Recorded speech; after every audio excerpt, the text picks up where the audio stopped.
Yo, what's going on, man? Welcome to Coast Connection. Embrace the power production with me, my man Mike G down here in Tampa, Florida. What's up? And we got Jill Brown, Miss Fitness herself, on today. And we just want to say, hey, girl, what's going on and where are you at right now? I am in Los Angeles right now, and we're doing this today because I'm leaving for Costa Rica tomorrow. That's what I'm talking about. Hey. So, we were talking earlier just about fitness and how it's evolved. So, Jill, when did your fitness journey start before we get into like some tough questions about fitness? So, what made you transition into fitness and make that a lifestyle? And then we'll get into all the other great things you've been doing. It's such a great topic to ask me about that because a lot of people look at me and think, oh, you've always been fit. You've always been a fitness person. And that's actually not true. I loved movement and activity as a kid because I had a lot of anxiety and depression as a kid. And I just knew intrinsically that moving my body just made depression and anxiety go away. So I didn't really know anything about it. Just that. And then I was also brought up by a mom who had some addiction problems and she ate a lot of sugar. We have diabetes in the family and heart disease in the family. And I was born literally a sugar addict because she was becoming diabetic and feeding me nothing but sugar even after I came out of the womb. So when I hit my, I would say late teens or mid to late teens, I started gaining weight really rapidly because I had such a bad diet and I ate really poorly. And my grandmother, kind of old school mindset, she was really into like whatever she could learn about nutrition. So when I stayed with my grandparents after my father left when I was young, she just got me super interested in nutrition. So I do fitness and nutrition coaching. But back to the question about fitness is I had gained a lot of weight. I was getting really unhealthy as a teenager. And even though I loved movement, I just didn't have time. Little side story about me is when I was in high school and college, I was playing in punk rock bands. What instrument did you play or did you sing? I'm not a singer. I played bass. I was not great, but I know the notes and I can play. So, so I could do it, but it's a very unhealthy lifestyle back then. And I grew up in New York and, lots of pizza and junk food. So I ate really bad. And so just to say that I was fit my whole life is not true. I gained a lot of weight very quickly. And then when I was in college, I was like, something's got to change. I went to college in Boston, and you guys know, being the athletes that you are, that there's a lot of teams, there's a lot of people working out in Boston because of all the colleges. Right. What college did you go to in Boston? I went to Emerson. I went to film school, and I started my education in fitness right after I graduated, 25 pounds heavier. And that's when I started doing fitness, the short answer. But I was watching all these people, like, I lived on the Charles River. I'd walk out, I'd come home from a party or from, my band playing at night. And I'd be coming home at like 5 a.m, not joking. And these guys were getting out on the water and getting on their crew boats. That's and right. People running along the Esplanade at like 5, 6 in the morning. And I'm like, I'm such a loser. I'm coming home. I'm going to sleep till 1. Then I'm probably going to eat some chili mac and French fries. So that was my life. And I always thought of these people. And as I started embarking on fitness, because I did have a dance background, which I will admit to, so choreography and moving my body felt great, and I knew this from early on. But right after college, I started working out, and I was like, oh my God, this is life changing. I started going to a gym after work. So I had a day job in Manhattan. I grew up in New York. Had a day job in Manhattan, and then I would get on the train, take it to my car, get in my car, drive another 15 miles out to Long Island to go to the gym. And they just noticed that I was catching on really fast and my body was changing quickly because I was in my 20s. And they asked me if I wanted to teach classes there. And I'm like, what? Me? Oh, was that back in the Jane Fonda aerobics era?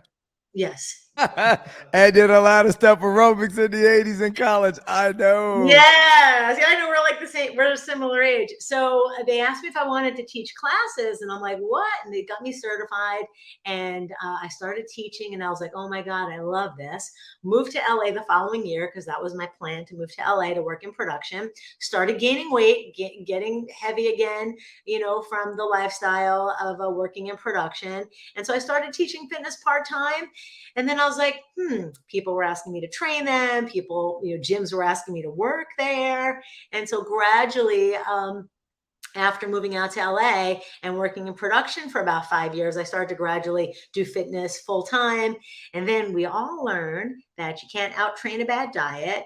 So about 15 years True. ago, I started studying nutrition and then added nutrition coaching to my offerings. Oh, And you that's how know, it happened. I was like not the in shape person. I just knew how exercise made me felt mentally. oh, but you know, I'm a 3 a.m., 3:30 a.m. guy. You know, been doing it for years and been grinding out. Me and Mike laugh about this all the time. And I get up in the morning and I start doing those little video clips from the gym, and it caught on, and people started watching and telling me, "Hey, I appreciate the motivation." But you know, I went through the same journey, kind of what you went through in the challenges. But what I like about what you're saying is that you're on the East Coast, and it's funny. It's the pocket where you live. So like I lived out in Irvine, and my family lives. My mom's side of the family is Altadena, Pasadena. So Yeah. everybody runs around the US the USC Rose Bowl, whatever it is down there. Right, right. But it's funny is that it's where you come out of, because you're talking about traveling, making that commute, and then getting your workout in, and then being around people. And I learned very quickly, and that's really important. And it's to anybody out there, it's really the circle you run around that really makes a difference in your life. And then somebody took a chance on you and said, hey, you ought to do this. So, what did you do while you were out in California when you got there and you were in production?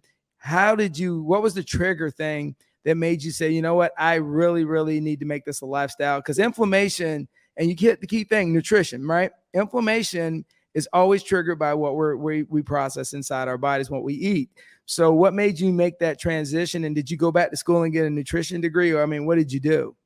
Well, inflammation wasn't the only thing that I was thinking of, because once you're overweight, if you're overweight, you have some inflammation, right? Like it's going to happen. No matter how much you work out, there's going to be something inflammatory, especially if you're gaining weight around the midsection.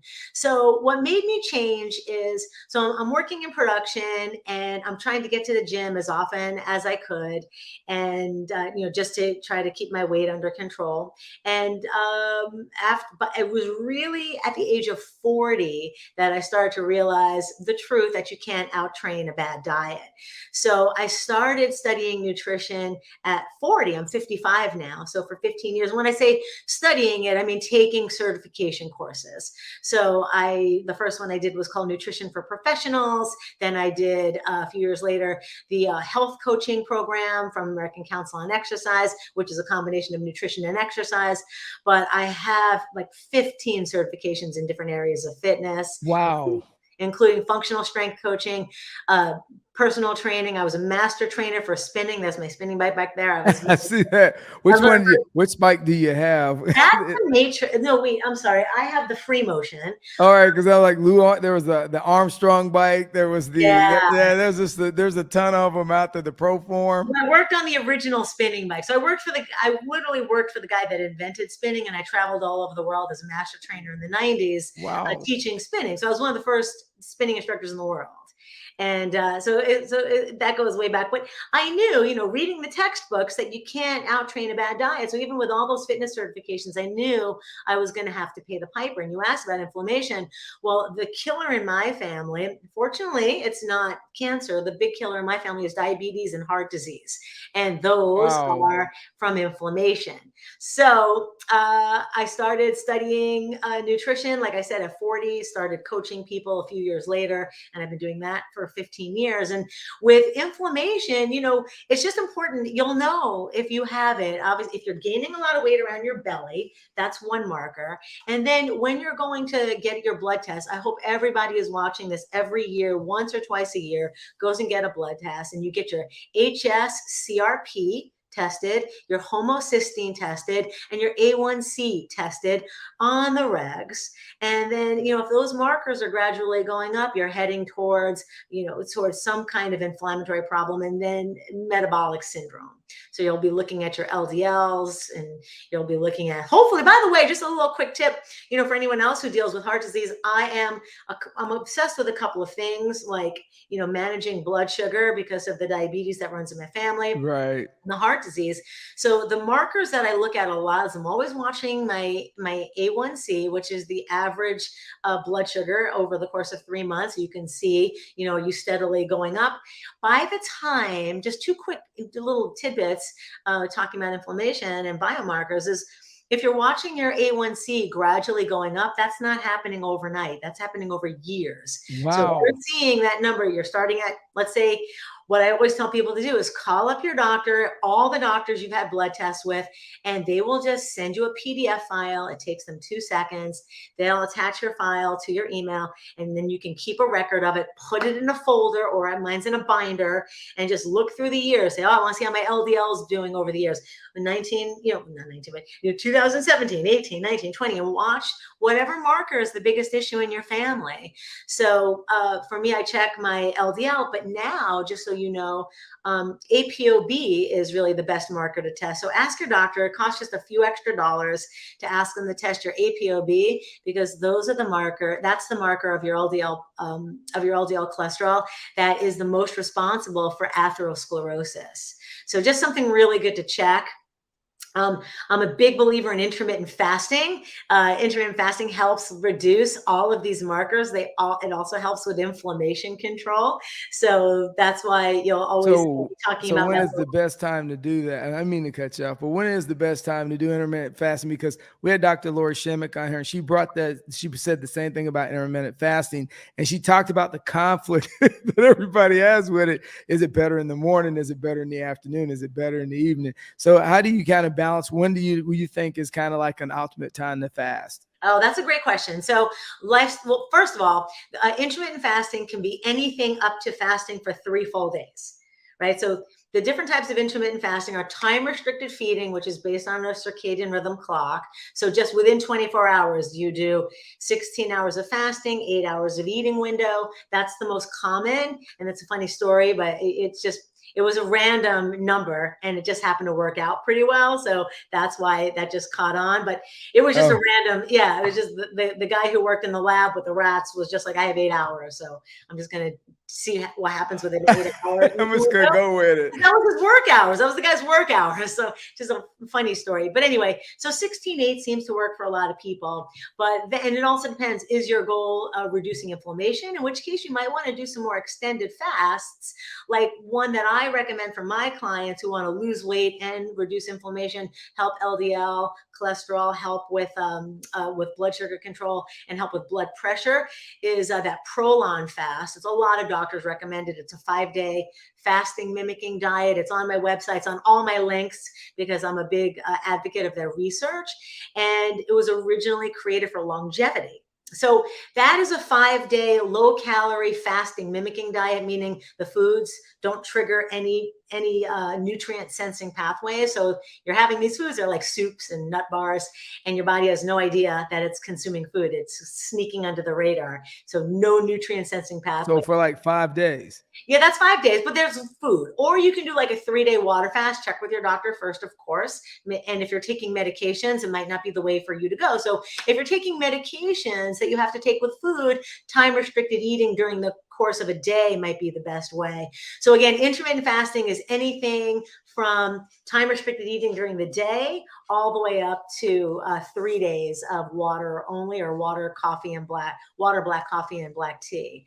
So time restricted eating, the latest research, so today, that we're talking about this right now, the latest research that came out of 2 studies is that if you're trying to lose weight, the earlier part of the day is the best. So if you can eat from 7 a.m. or 8 a.m. to 3 or 4 p.m., the people that were researched in that study came out losing a little more weight than people eating, for example, 12 to 8, which is the most common. But lifestyle-wise, in this country, it's easier to skip breakfast because, you're on the go. You go to the gym maybe in the morning, or you got to walk your dog, take your kids to school, go to work. It's easy to skip breakfast and start eating at noon.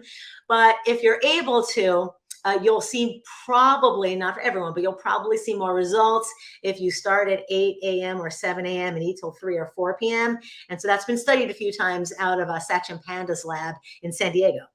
All right. So then what you're saying is eat in the morning, and then like mid-afternoon about 3, you stop eating.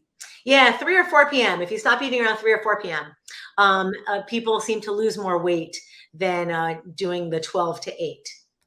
So let me ask you, what is your biggest struggle with our society? Because I mean, we talk about, and there's mixed messaging. Let's just be clear. So over the last 5 years, we've came politically correct, and no knock on it. It is what it is. And so we say that we need to be healthy, and we realize that during COVID, which I can tell anyway, if you really want to lose weight, you go get deployed on a dry country for a long period of time, you're going to drop weight. I've done it a couple times, but I'm just joking. But during COVID and prior to it, the marketing in our society has been detrimental to the youth in our society recently over the last couple of years. And people say, well, you guys ate Twinkies and y'all ate ding dongs and you guys ate all this junk food back in the 80s. I said, but guys, you got to remember, we were moving, we were running, we were playing 3 sports. We never sat still. Our parents were like, get outside, go. I said, you guys are sedentary.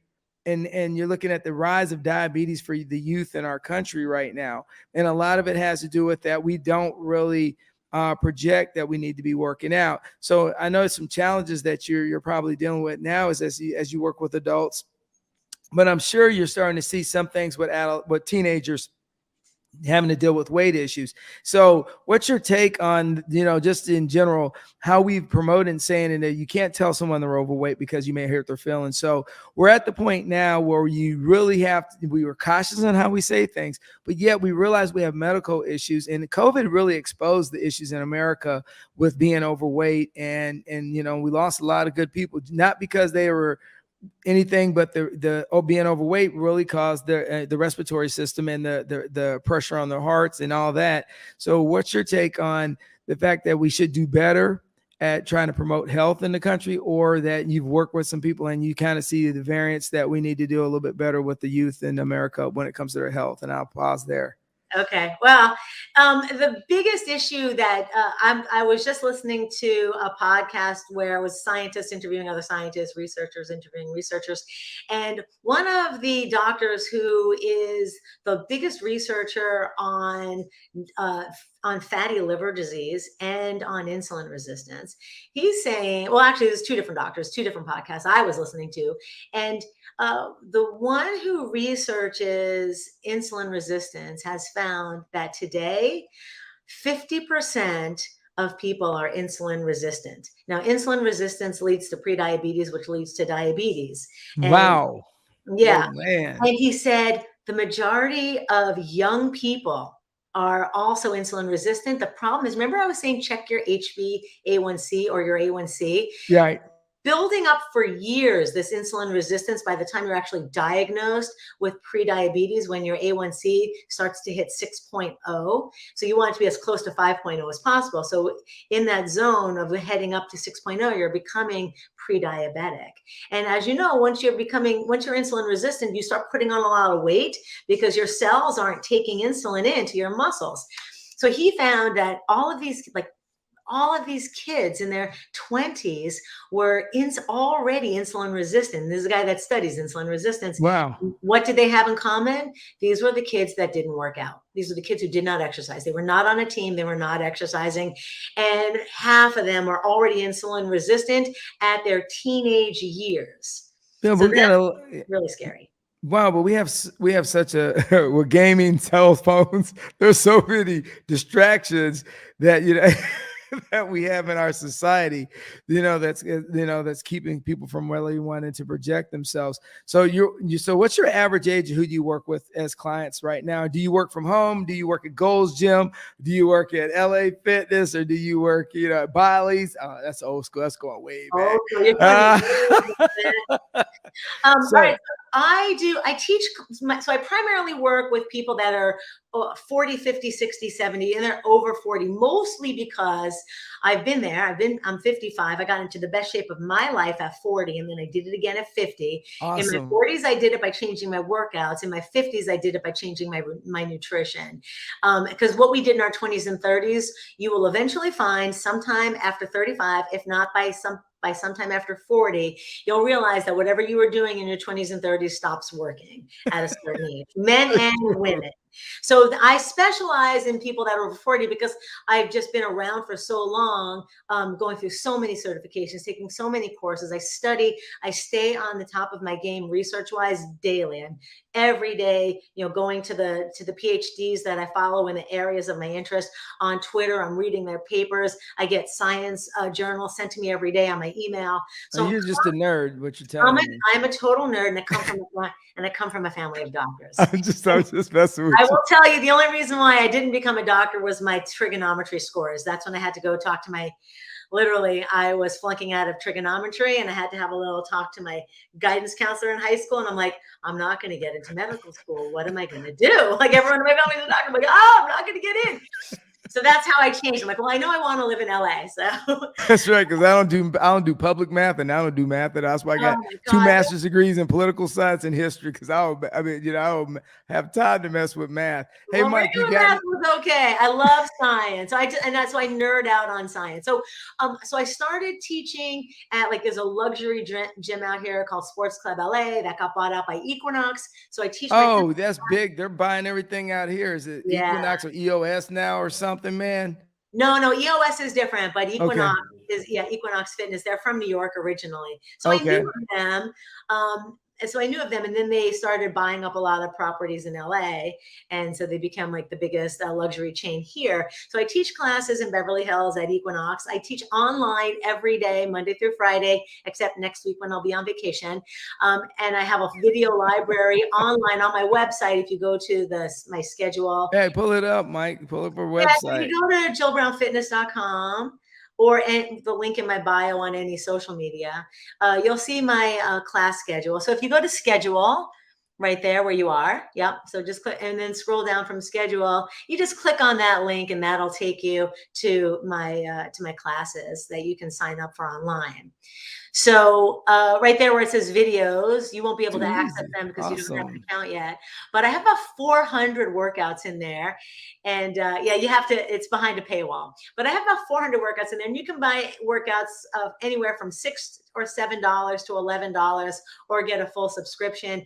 And the reason why I say that I specialize in people over 40 is because the workout program that I designed has just the right amount of HIIT workouts. We really need some HIIT workouts. It does help reduce inflammation because you're getting a combination of cardio and strength training. Right. And I have some classes that are just like sets and reps and circuits. And then I have classes that are just like individual body parts for people who like to do the type of split type workout. So I have an arm workout, a butt workout, an ab workout, and a stretch class and a deep core class. So I have all different kinds, but these are really ones that I call my workouts high intensity, low impact.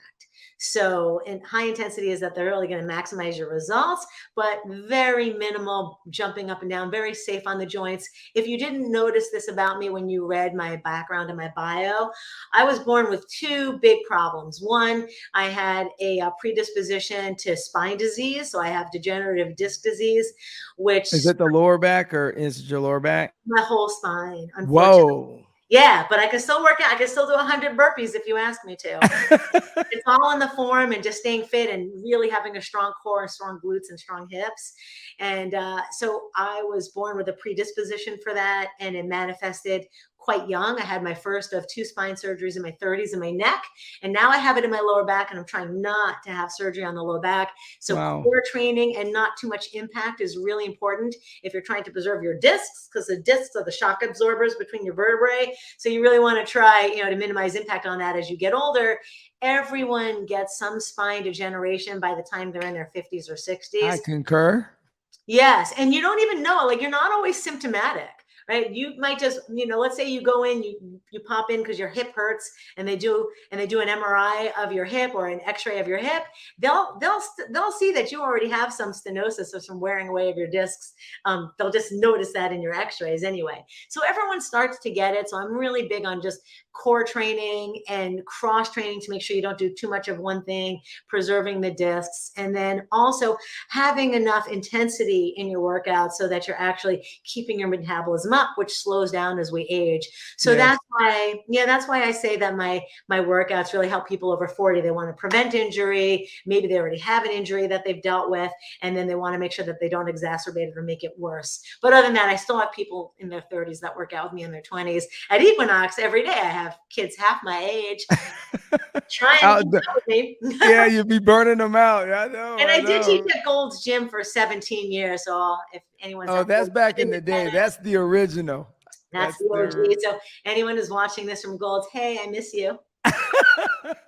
Hey, Mike, you got anything before we roll up out of here, man? Yeah, I don't know. She's informed me a lot. I mean, I just reached 45, and I notice I'm gaining weight, and I don't even eat bad. I don't eat McDonald's or nothing like that. It's just a mystery.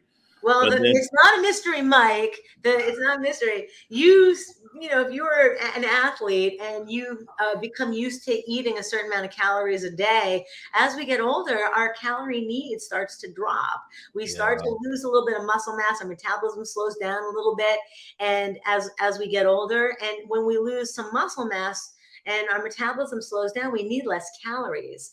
So it is a really good idea. What I would recommend to anyone who hasn't checked their basal metabolic rate, there's a few different calculators, and there's a few different calculations. There's the Mifflin St. George, the Harris Benedict, but I would go onto a couple of websites, see what they think your basal metabolic rate is. It's not going to be based on your muscle mass. So if you're a very muscular person like you guys are, I would then go to a DEXA scan. So that's the best thing that a layperson can do. They're about 50 or 60 bucks. Ask them if they have the body composition software, because they're usually used for just bone density. Women and men who have osteoporosis, they have to get a DEXA scan every few years. So, but they do body composition too. So find one. In California, we have a company called Body Spec, very inexpensive, 50, 60 bucks. And it will tell you how much muscle you have in your right arm, your left arm, your abdomen, your legs, each leg, how much lean body mass and how much body fat you have in each part of your body, including subcutaneous fat, the inflammatory fat in the one that surrounds your organs. That's called visceral fat. That's the fat that when you're gaining weight around here, now you're at risk for you're a higher risk for heart disease. Oh, yes. The fat around the belly leaches cytokines into your bloodstream, increases those markers I was talking about, like CRP and homocysteine. So now your inflammatory markers are going to go up. That's why I say people with a lot of belly fat are probably going to have higher levels of inflammatory markers. So check those, or just get this DEXA scan and start working down your visceral body fat. Mine's extremely low as a woman who's in menopausal years at 55. Because of my diet and exercise, I have almost none. So, but you're getting after it. And before we get out of here, what advice will you give to anyone out there when they watch this podcast? If you had to leave your imprints in the sand from now hear me out, Jill, from your failures from your successes, from your setbacks, when you put that all together, what is the kind of advice that you would give somebody? Because, people struggle with weight on a regular basis, and depression and anxiety and all these factors. And then sometimes just getting out and working out could possibly be the difference in their life. And I'll pause. Yeah, that's what I learned very young. I just happened to find out that I didn't know what depression was. I didn't know what anxiety was. I was a kid. But when I did any kind of exercise, whether I was picking up some dumbbells, for my 14th birthday, somebody gave me a gift certificate to the sporting goods store. I came home with a pair of 10-pound dumbbells. That was my gift to myself. And I just noticed, like, whatever crap I was feeling in my head, not knowing what it was, and my emotions, I felt better picking up those weights. When I swam at my grandparents' house, I told you I lived with my grandparents for a long time. After my parents got divorced when I was young, I would just be swimming and I would just get into this, now we know that it's called flow state or the zone. All my anxiety and depression went away. So if you're dealing with that, finding some kind of movement, whether it's walking, whether it's getting out in nature and hiking, whether it's swimming or just picking up some weights, it's really going to help. But what I do have to say motivationally, for people who are frustrated with feeling like they're not getting anywhere, you have to look at how far you've come, and not how far you have left to go. Because if your goal is to lose 100 pounds and you've only lost 35, you have to celebrate the win of losing 35 and not just think about the 65 that you still have yet to go. And so one of the things that I do with my private clients that I coach online for nutrition or my VIP program, first thing we do is we start off with, give me your wins. We have to celebrate the little victories. Oh, I only ate one piece of chocolate. Normally I would have eaten 5. Oh, I only ate one cookie. I would have eaten the entire bag. So you have to give yourself credit for just little things like that. Oh, I lost 1 pound, even though my goal was to lose 2.5, whatever it was. You have to celebrate the little victories. And, sometimes it's keeping a gratitude journal, but I really just say, celebrate the wins first. Before you start thinking about how much farther you have to go, think about all of the distance you've come this far. And every week or every day, celebrate any little win, because that's what's going to keep your mind in the right place. Because when you fall off, when you slide off, the reason why you slide off is because you think, oh my God, I have so far to go and I just ate bad today. Why not eat bad tomorrow too? And then the next day and the next day. And that's because you haven't taken a moment to think about all the progress you've made. And when you slide off for a day or 2 or a week because you went on vacation, that's nothing. That's 1 or 2 weeks. And you've been working on this for 3 or 4 months or 6 months or a year. So don't throw it all away and celebrate the little wins. Awesome. Right. We give that up. Hey, so why the hell is it so hard to get rid of the last 10 to 5 pounds? Why? I'll tell you. You want to know why? That's why I asked. Why? That's exactly what Mike said is like, oh, I'm not losing any weight. I'm not losing any weight. Every time you lose, it depends on your size, like that you're literally how tall you are and how big you are, your frame. But about every 10 to 25 pounds that you lose, your metabolism slows down. So you require less calories. So people need to have a game plan. What I tell people all the time, I do a TikTok live 3 times a week.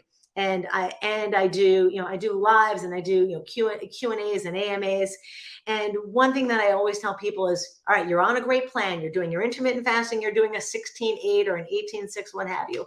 Or, you're doing calorie counting. Great. You're on MyFitnessPal. You're just making sure of your calories, every day or every couple of days. And you need to have your game plan for when you hit that plateau. So what is it? All right, I know that I'm going to hit a plateau. Everybody does. The human body was designed to fast, by the way. That's why we have fat cells, but it was designed to adapt to its environment. If you're a strength athlete, like you guys work out, you guys lift weights, your body adapts to that strength. You're lifting 20-pound dumbbells. Now they're easy. You got to lift 25-pound dumbbells. Well, the same thing happens with your nutrition. You're like, oh, I've been eating 17, 18, 1900 calories a day. Now your body adapts to that. And you've lost your weight and now you have to adjust down. Or your fitness, you're walking, even if you're a marathon runners, they start off their marathon training and they're burning, 3,500 calories a workout. 5 months later, they're burning 2,500 calories a workout. Wow. So as you're doing the same workout over and over again, it depends on the person, but after every few months, at least by 5 or 6 months, you're now burning less calories doing the exact same workout 5 or 6 months later than you were when you first started that workout. And that's why when you look at my workouts, there's a different workout every day. We do 5 different workouts a week. We don't do the same one. That's right. Change it up.